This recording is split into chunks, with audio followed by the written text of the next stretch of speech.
नमस्कार, मैं हूं स्नेहा सिंह और आप देख रहे हैं सीट का समीकरण, जहां हम हर एपिसोड में बताते हैं बिहार की एक एक विधानसभा सीट का पूरा राजनीतिक गढ़। कहते हैं सिवान की राजनीति बिहार की सियासत की धड़कन होती है और उसी धड़कन का एक अहम हिस्सा है बड़हरिया विधानसभा सीट, जहां एक बार फिर सियासी तापमान चढ़ने लगा है।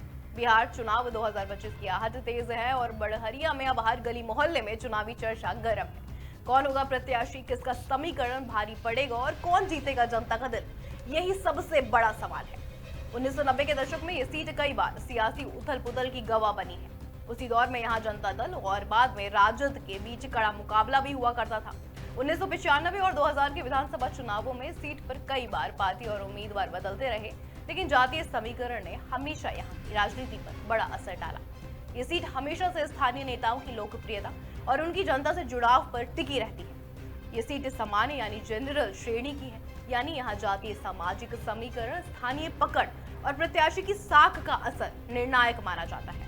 बड़हरिया सीट सिवान जिला में स्थित है और सिवान लोकसभा क्षेत्र के अंतर्गत आती है। 2020 की बात करें तो 2020 के विधानसभा चुनाव में राष्ट्रीय जनता दल आरजेडी यानी उनके बच्चा पांडे ने जदयू के श्याम बहादुर सिंह को करीब 3,559 वोटों के मामूली अंतर से पराजित किया था।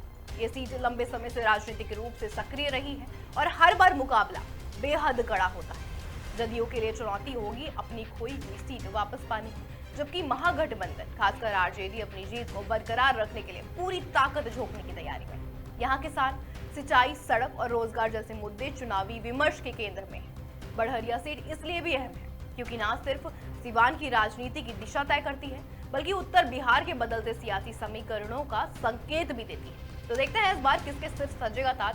फिलहाल के लिए मैं स्नेहा सिंह ले रही हूँ आपसे अनुमति। फिर मिलेंगे एक नई सीट और नए सियासी समीकरण के साथ। नमस्कार।